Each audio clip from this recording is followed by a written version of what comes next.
Hello, everyone. I'm Jonathan Little. I hope you're having a fantastic evening. Today, we're going to be discussing 3 cash game lessons. I already see a lot of you are here, so that is fantastic. If you're not watching this live, well, make sure you get on my email list so you can watch it live next time. We will have a short question and answer segment at the end of this webinar, so make sure you hang around until the end and I will answer a few questions.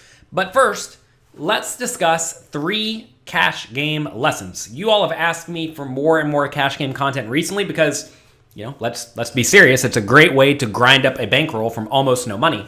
All you really have to do is find a game that you can beat and play it a ton, right? There's way less variance in cash games compared to tournaments. And it's better for a lot of people's life, right? I mean, a lot of people can't sit there and play poker all day in a tournament.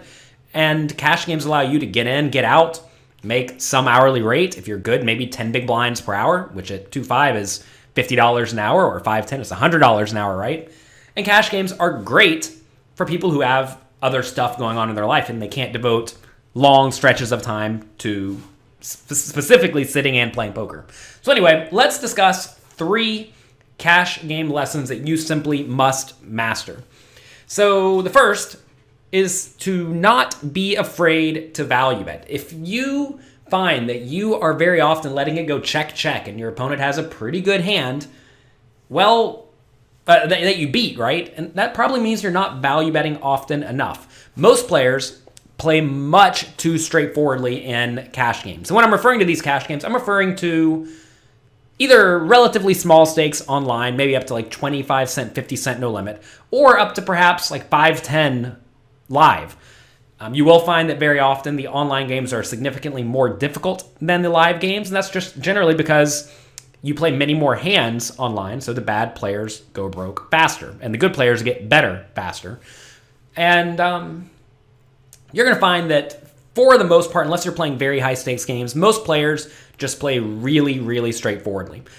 When they raise, they tend to have a premium hand or a draw, and when they call, they tend to have something that's not a premium hand or a draw, which means it's a marginal made hand or a junky draw, perhaps. So when your opponent calls, when you're value betting, you should continue value betting with hands that beat most of your opponent's marginal made hands. And perhaps even more importantly, when your opponent raises you, you need to be making snug folds. So let's take a look at a classic spot that comes up on a very regular basis. Here we are playing 1-2 no limit. Everyone folds to us with King 9 offsuit. I do understand that in many games there are limpers, and I discussed that thoroughly in my cash game masterclass, which we're going to be discussing in a little bit. But anyway, in this scenario, everyone folds to you on the button. You raise to $7, and a straightforward player calls. Flop comes King 10-5, 2 hearts. The opponent checks. So in this scenario, I think most people will value bet here. Most people with top pair think, all right, top pair's pretty good. Let's get some money in the pot, which is the right thought process. So pot is currently $15. In this scenario, you don't want to bet too big unless your opponent is known to be an extreme calling station. Because in this spot, like let's say you bet $15, which is what you see a lot of recreational players do. They essentially force their opponent to only continue with like a really good 10 or better. And if you think about a really good 10 or better, well, that's going to be what? Ace 10, maybe Queen 10, but then also the kings, right? And of course, I understand that's not actually that many combinations of hands, so you are picking up the pot, but the idea of picking up the pot when you have your opponent in bad shape, like when your opponent has something like 6-5, is not really ideal. You want your opponent calling. You are value betting, right? So we bet $8, the opponent calls, turns to 6, the opponent checks. Now, this is a scenario where I think a lot of people start to check. They think, well, if I bet here and get called, I'm pretty unhappy. Or if I bet and get raised, I'm really unhappy. And it's true. When you bet and get raised, you actually are unhappy and you should fold against most straightforward players. However, you should still continue value betting, and your sizing is very important. Notice the pot's $31 here. If you bet something like 25, like you'll see a lot of players do, that's not a very good bet size because people start folding out many of the hands that you're trying to get called by, like a 10. So you want to make sure you make a bet that can still get called by worse hands. So right here we bet 14, opponent calls, river's a 2, the opponent checks. And now this is where a lot of people check behind.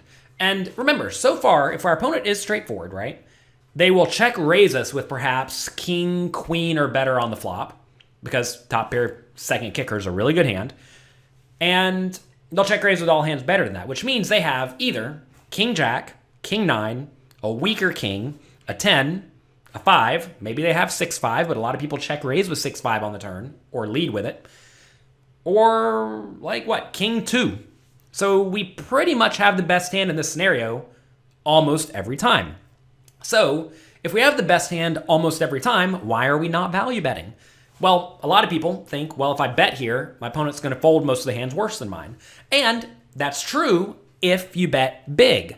So in this scenario, especially against a relatively straightforward player, you do not want to bet big. You want to make a bet that can get called by many worse hands, and primarily a 10, right?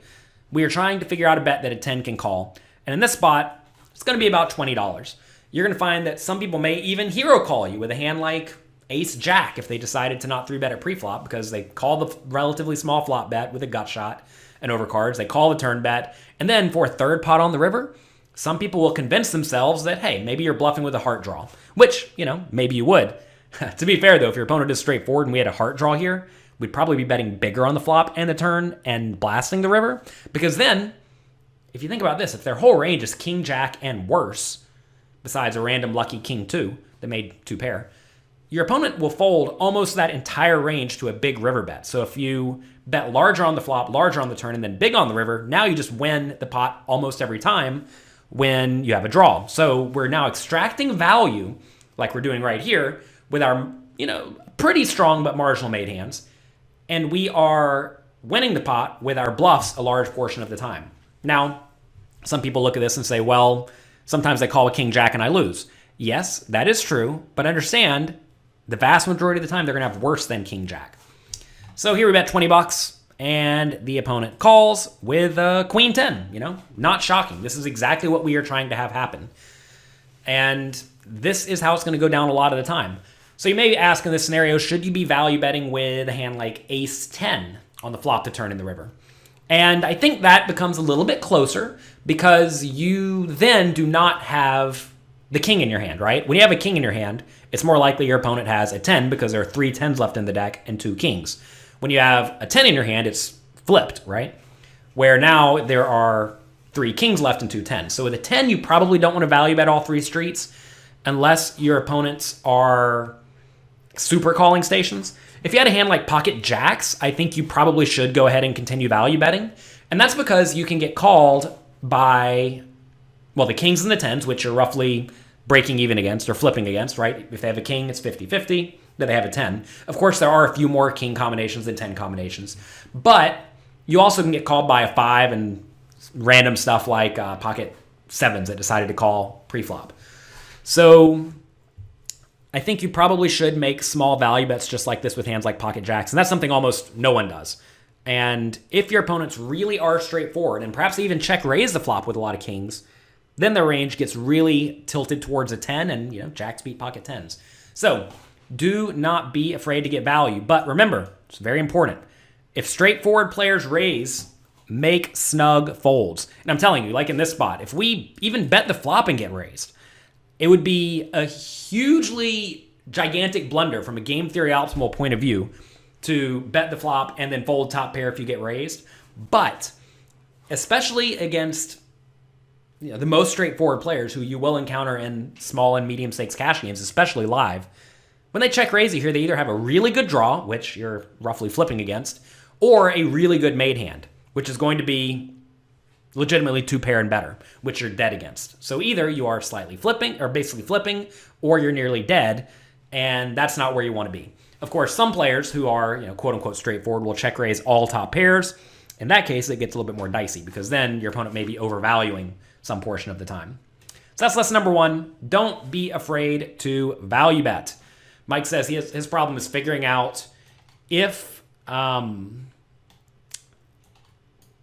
problem is trying to figure out if your opponent is straightforward. Yeah, I mean, that's something you have to be very, very aware of, right? You have to make sure that you are very, very clearly paying attention to what your opponents are doing. And if you don't know what your opponents are doing, you have to assume that they are playing like the rest of the player pool, or players who generally appear like them.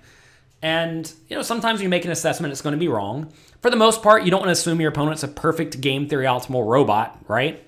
Instead, you want to assume your opponents are going to make common mistakes that people in your games make based on generalizations.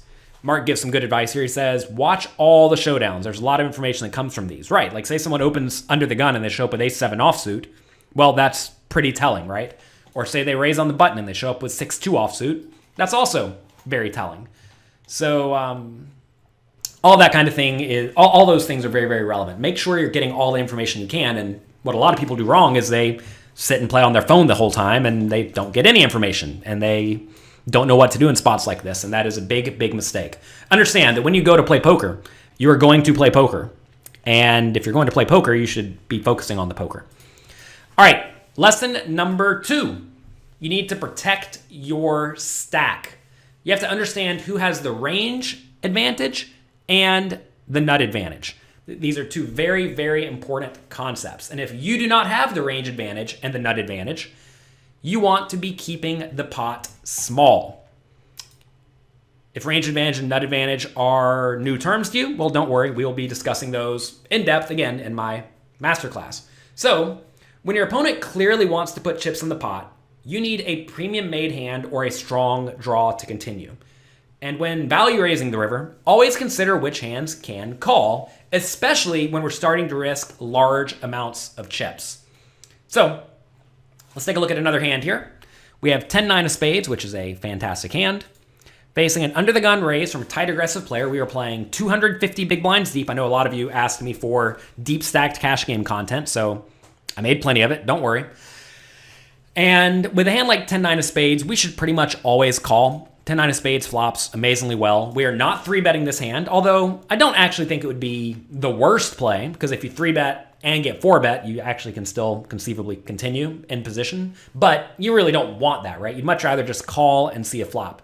So in this scenario, we need to be calling with most of our decently strong suited connected hands. But understand that you don't want to go too wide calling here, because if you start calling with too many marginal suited connected type hands, like say you call 8-5 of hearts, for example, then you're going to end up making too many marginal straights and marginal flushes.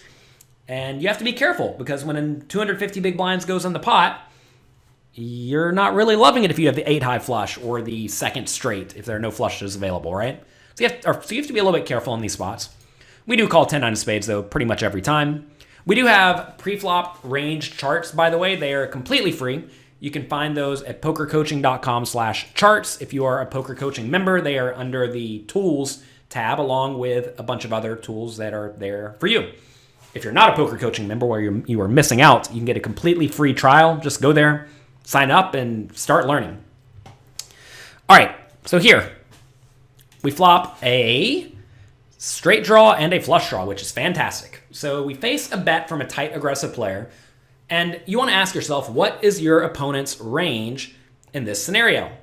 Well, the opponent raised under the gun and is now continuation betting for almost the size of pot into 3 people. So if you think about that, this is a situation where our opponent has the range advantage and the nut advantage. So who has more pocket kings in the range? Our opponent, clearly, right? Who has more pocket jacks? Well, we could probably have all the jacks. We're probably not 3-betting them, but maybe we do sometimes. So that means our opponent, right? Because our opponent raises all the pocket jacks.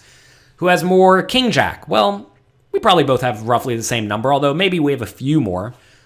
But even then, to be fair, if it goes raise under the gun and call, I'm probably not even calling king jack offsuit. I'm just going to fold it, because we want to make sure we're playing hands that can make more nut hands.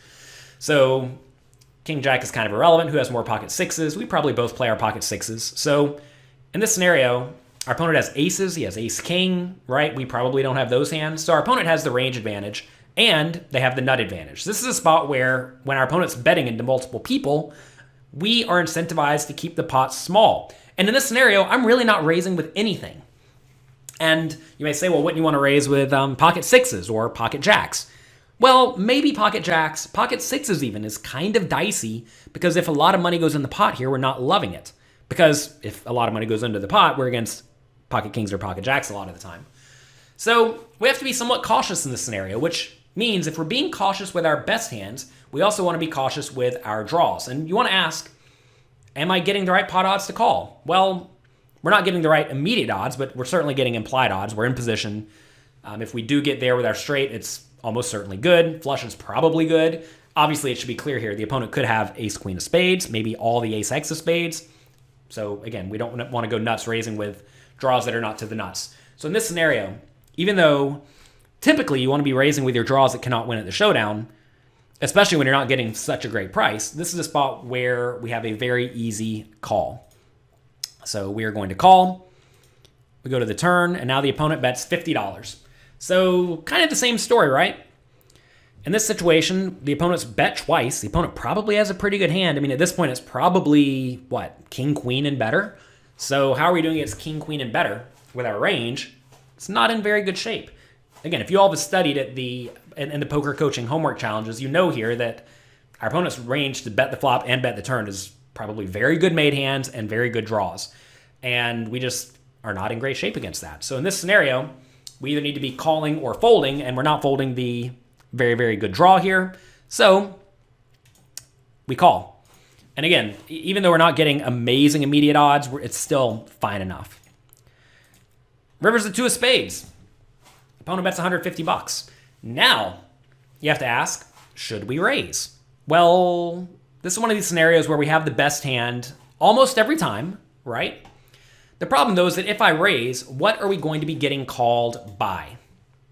Take a second, think about it. We're going to get called by all the flushes, clearly. Our opponent may have like 8-7 of spades for a worse flush, but every other flush is going to be better. He probably doesn't have any of the queens because queen 10 and queen 9 are in our hand, right?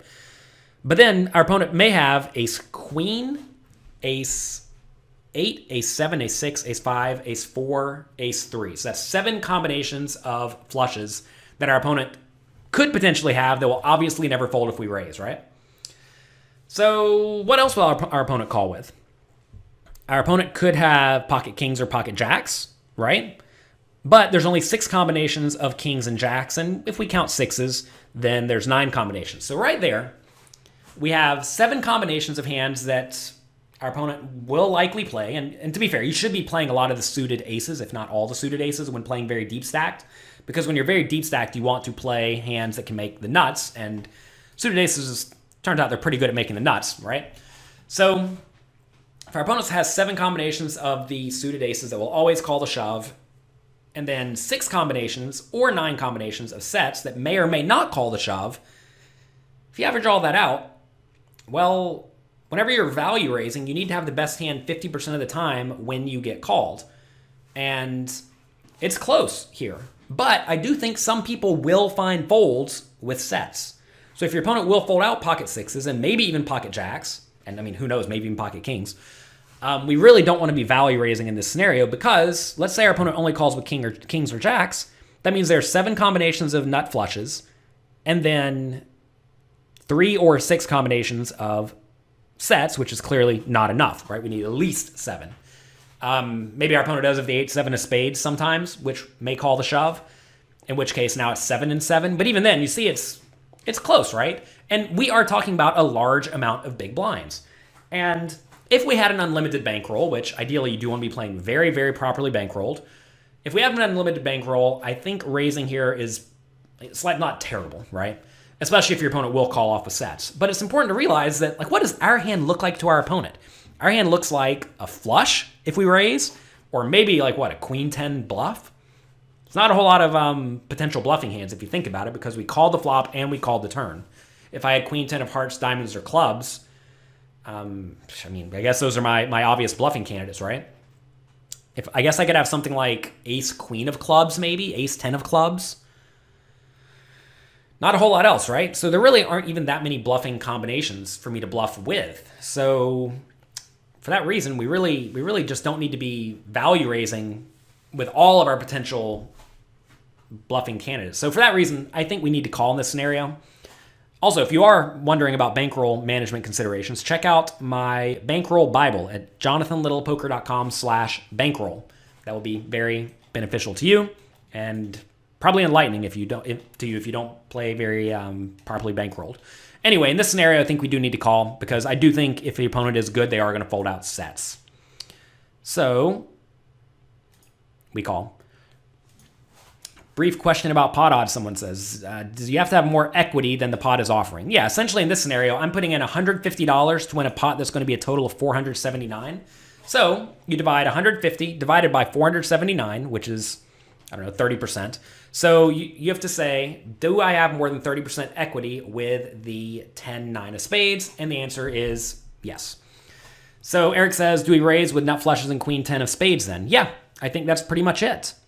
If we had queen 9 of spades, we raise that one too.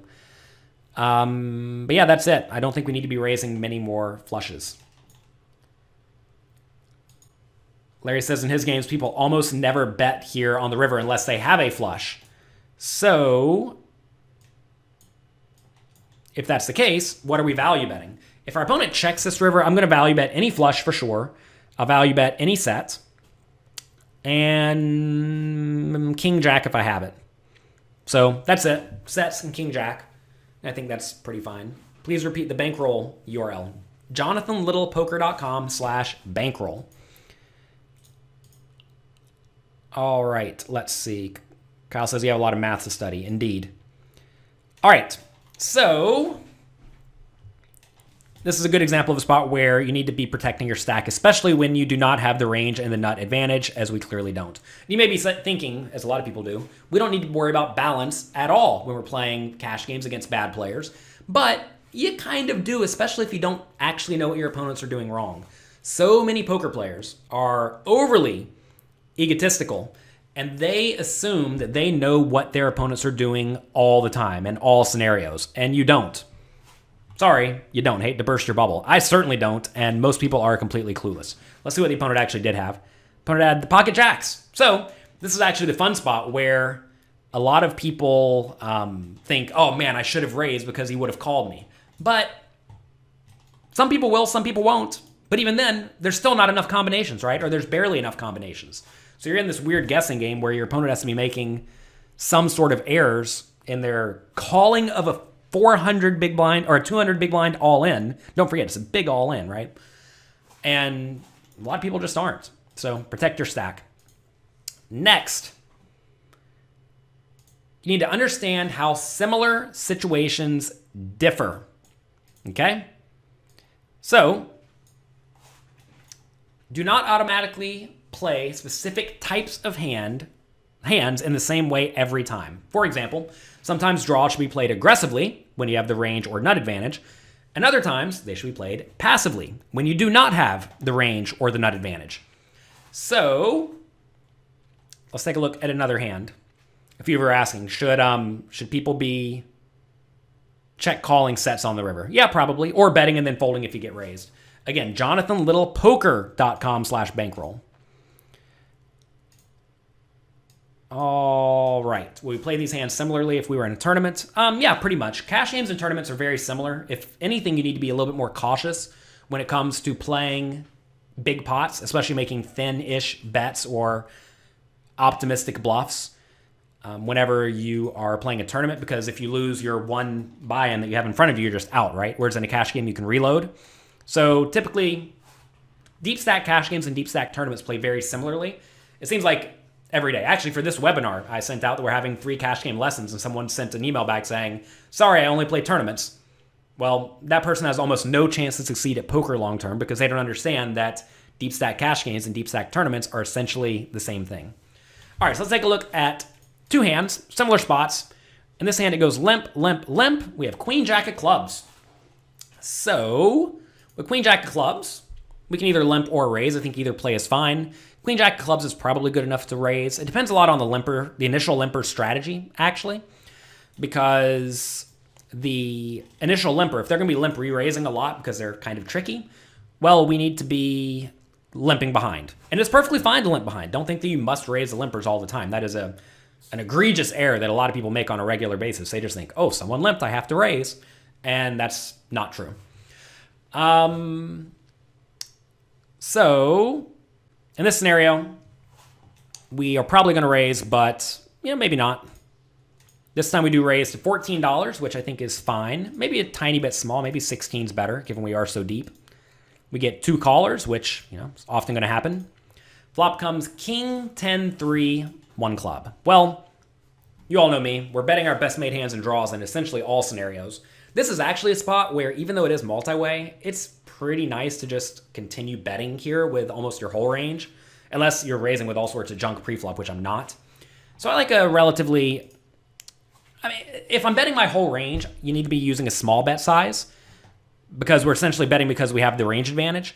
If we are betting with only our best made hands and draws, we can usually use a slightly bigger bet size. So depending on what strategy we opt to use, we can either bet something like 35 or bet something like 16. And given I know my raising range over limpers is usually just pretty good, then I'm going to use the smaller sizing. That said, this is a pretty decent board to use a big size too, just because it's kind of likely that your opponent's connected. If this was something like king 10 8, I would be betting a little bit bigger. If it was king 10 3 with a flush draw, I'd be betting a little bit bigger. All these things are very, very relevant. And given this board is about as dry as a big card board can be, I think a small size is fine. Only low jack check calls. So when low jack check calls, they probably don't have a whole lot of nut hands. So they're probably going to have a king or worse. Turns to 4, opponent checks. And now, again, who has the range advantage? Who has the nut advantage? I think I still probably have both of them, right? Our opponent's probably not limp calling 10s or kings pre-flop. Our opponent may have king 10s, whereas we do not. Either way, this is certainly a spot where I want to keep betting my best made hands and draws. But I do think I need to check sometimes here. Like, say I have a hand like king jack. I'm not entirely sure we need to continue betting that.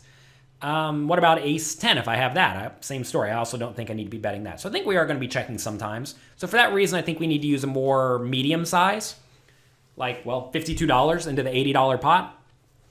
I think that's reasonable. Also, we are deep stacked, right? And it's very important to think when we're deep stacked, then we may have someone who's not planning to fold. We want to be using a bigger sizing to just try to maximize value. One general difference that cash game tournaments and our cash game players and tournament players face is that often in tournaments you're using smaller sizings because stacks are shallower, but also because you don't really want to get it all in very often at all, because when you get it all in, you could just be out, right? Whereas in a cash game, you can always reload. So cash games, especially when deeper stacked, generally leads to slightly larger bet sizes than tournaments. So anyway, in this scenario, we bet 52, opponent calls, river's 4 of clubs, yuck. All right, how do we feel? Well, this is a scenario where you want to ask, do we have some value hands that we would like to bet? And the answer is clearly yes. If we have pocket aces we want to value bet, if we have kings, like ace king, maybe even king queen we want to value bet, if we have king 10 we want to value bet, if we have sets, obviously yes. And do we have some bluffs? Well, at this point, we do. We have the queen jack, right? All the queen jacks that raise preflop want to be bluffing here. I probably would not be raising king jack offsuit preflop, so I may literally only have like 4 combinations of queen jack suited. Then we can maybe have queen 9 suited and jack 9 suited that would like to bluff, so that's 12 combinations of hands. If I had ace jack or ace queen, we'd probably just be checking. By sets, do I mean boats? Yes, I mean sets. Sets or boats. Listen, whenever I'm thinking about hands, I'm not thinking about, oh, there's a pair on the board, so now I have a full house. I'm thinking, what is the hand relative to what the opponent has? Anyway, maybe that's just a lazy vernacular on my part. So anyway, in this scenario, we're definitely betting, and we want to be betting big. Why are we betting big? Because I'm not actually value betting very many hands, right? Like I just said, I'm probably value betting king, queen, or ace, king, and better. And there really just aren't that many combinations of those hands, right? So this is a spot where, especially if I am bluffing, I'm usually going to be using a larger sizing, because what am I trying to get my opponent to fold, right? We are trying to get the opponent to fold out a king or worse. And I just told all of you the opponent's range is probably king, jack, or worse. So if the opponent's range is king, jack, or worse, well then we can perhaps make our opponent fold their entire range.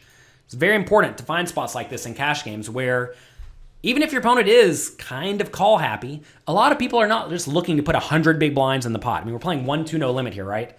And ask yourself, how often are people just no problem calling off with top pair junkie kicker in a spot where the hero could easily have essentially all the better hands, right? Now, of course, you may be against a legitimate calling station. If that's the case, bet the flop and then probably just check down and then only value bet. But then life's easy because if your opponents make egregious errors that are obvious, like, oh, this guy literally never folds ace high on the flop, the turn of the river, even for a $200 river bet, well then just bet with all of your like middle pair and better and print all the money, right? What do we do if the opponent raises us on the turn? Depends on how big he raises, right? If he makes a pot-sized raise, as you're asking, that would be he's putting in 50 and then making 180 on top, so he's making it almost all in. He's putting in like $230. We would fold, right? Because then we're just not getting the right price. If the opponent's going to check shove all in here, though, I can guarantee he's making a gigantic blunder. Because again, who has the range advantage? Who has the nut advantage? Me, not him. So in this scenario, you should be pretty safe when it comes to betting again, because if your opponent does essentially like ever raise here, they're just making a huge mistake. And if people make huge mistakes, then you're just going to print equity. Do we get hero called? We do not. Opponent plays reasonably. We move on with our lives. All right, let's take a look at another similar situation, but not quite the same. Here we have a limp, raise to 10, and then a call. So in the previous hand, it went limp, limp, limp. I raised. Now it goes limp. This player raises. This player calls. Queen 10 suited. We're definitely going to call pre-flop and see a flop. Flop comes. Same flop. Now we have a $30 bet and a $30 call.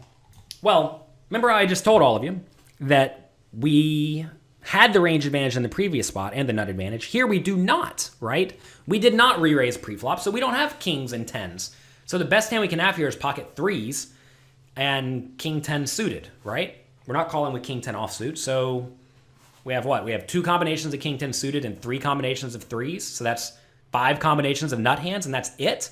Compare that to our opponent's aces, kings, tens, ace king, which is quite good, right? Our opponent has a lot more strong hands than we do. So in this scenario, we just don't get to raise. So if we don't get to raise, we really only have one option here, and that is to call. So are we getting okay odds to call? We are, right? We have to put in 30 to win 150 total. Obviously, we could get raised by someone yet to act. If you can look to your left and see these players like lining up a raise, well then clearly just fold, right? But this is a scenario where I don't think you should expect to see raises all that often. And again, if you do, if your opponents are raising this flop a lot with stuff like king 9, well then they're just giving their money away. So we call, turns a 4, and now goes 60 and call. Even if it went 60 and fold, I'm still going to call in this scenario. Our outs are very, very live, right? If we get the ace, that's great, because then if our opponent has pocket aces, they're just never, ever, ever folding. Same thing for ace king, most likely. If we get a 9, I mean, we may not get paid on a 9, but that's fine. So in this scenario, we definitely want to continue calling. Even heads up, like I said, the pot would be a little bit smaller, but it's still good enough. And this is a scenario where I'm really not looking to do a whole lot of bluffing on the river. I think something that a lot of people do wrong is they find themselves on the river. Say our opponent bets 60, only we called, river's a 4, like it's probably going to be, and our opponent checks. I would not even attempt to bluff here, because in this scenario, a lot of people are going to be checking with stuff like king, queen, king, jack, maybe ace, king. I mean, we mentioned earlier, a lot of people don't value bet often enough, right? So if they're not value betting often enough, they could just have aces. And you don't want to be bluffing when your opponent could just have aces or ace, king, right? So in this scenario, we're going to call. River's a 4. This player checks. This player bets 60. Like I said, we're completely done with this hand. We are not running a big bluff. I think a lot of people also get in their minds that when they're playing 250 big blinds deep, that they have to run big bluffs whenever they have the opportunity. And to be fair, if you're looking from, again, game theory optimal point of view, you should bluff sometimes. And maybe this is a hand to bluff with. In reality, the best hand to bluff with here may be a hand like a 10. Like 10, what would be a good bluff? 10-8? 10-8, if we had 10-8, that would be okay. Really, you don't want to block your opponent's potential bluffs.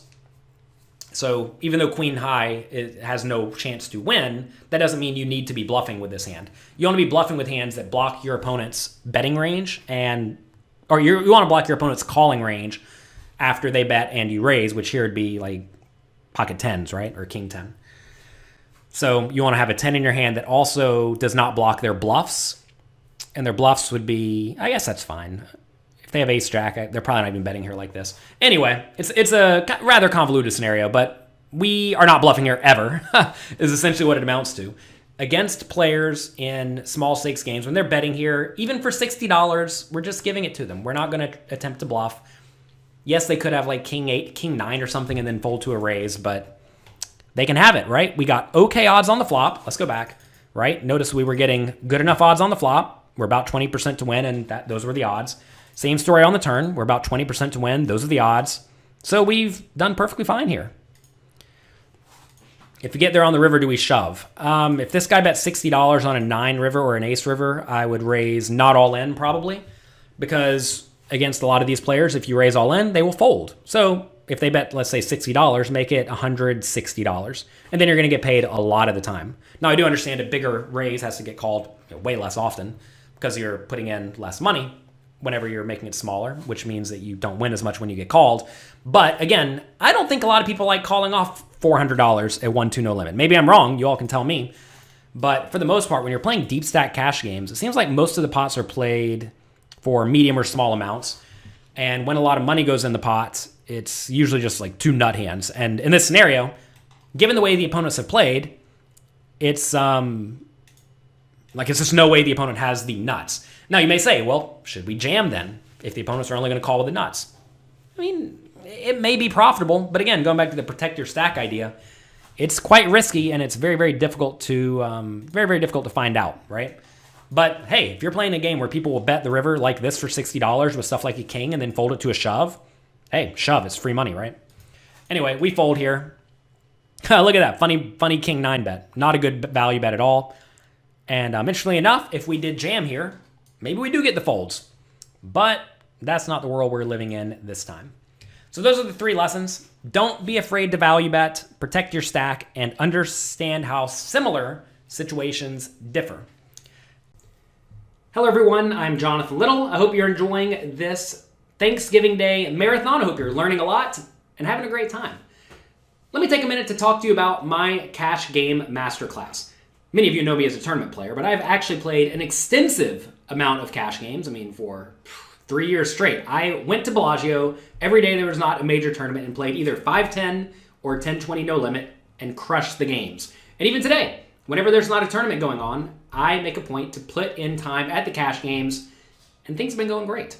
So my students asked me to put together an extensive course on cash games. So I wrote down everything I knew about cash games and made my cash game masterclass. It is a 29-part video series where I cover all aspects of cash games that you need to know to win at the games all the way up to 5 to no limit and, in reality, probably higher. In this 6-hour course, I give you my in-depth strategy and loads of examples so that you can improve your skills immediately.